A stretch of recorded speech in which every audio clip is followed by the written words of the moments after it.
We have one of the people I work with called Anne Crotty. She's a journalist, quite a good journalist in South Africa.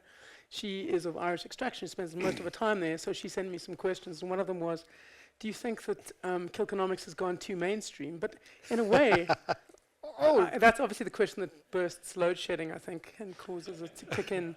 But in a way, I think that, the whole point of economics is that it hasn't been amenable to most people. It's been completely mystified. I think Yes. J.K. Galbraith wrote about this years ago, about how the job of economists is to mystify things and keep things out of the realm of the normal to justify their jobs. And you have done completely the opposite. And this book is a product of, I think, doing completely the opposite.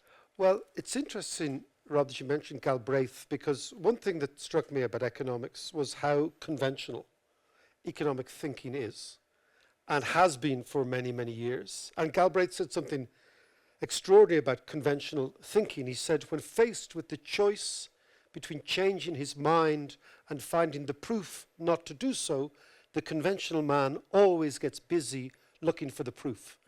And that's what I felt about economics, was that it is such a brilliant subject. It is so enjoyable. It's history, it's art, it's politics, it's emotion, it's psychology, it's human behavior, it's mathematics, all these things which are really fascinating in and of themselves.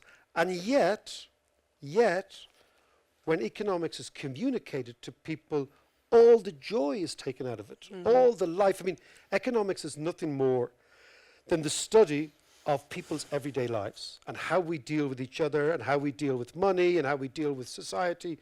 And to make that dull, to take out the essential storytelling in it, amazes me. I mean, part of the book and part of what I like to do, and maybe it's because of my Irish background, is tell stories, because we tell yarns as a general rule. Except for James Joyce, who just wrote these impermeable books, but otherwise... Yeah, but he told lots of good yarns too. He just, he just told it without The short punctuation. ones, Without portrait of a- punctuation, yeah. The punctuation. He wasn't good at the old punctuation, poor old Jimmy. But again, I mean, Jimmy figures in the book. He was an entrepreneur. He set up a cinema. And there's parts of me. So what I want to do, what I've tried to do, if I have a life's work, it is to make economics as comprehensible to as many people as possible on as many different platforms, which is why we do the comedy, which is why I do television, which is I've done cartoons, I've done all sorts of cartoons, explain it, writing books,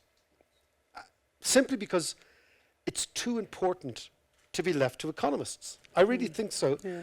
And I was talking to somebody about the storytelling, and humans communicate through stories. And we do that from a very young age. And,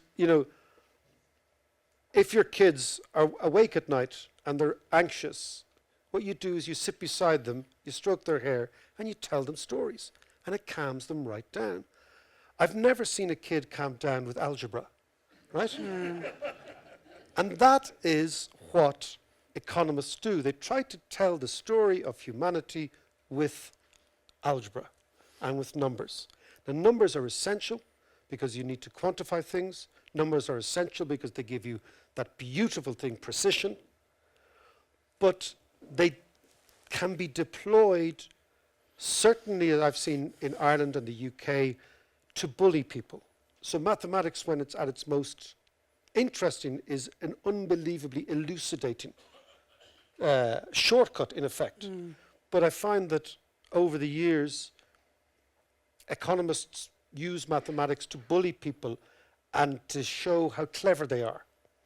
And so what I've tried to do is say, look, this is easy. So when I say to the students at Trinity, I say, when they come in, I said, this is easy, and we're going to make it easy. And it's not difficult.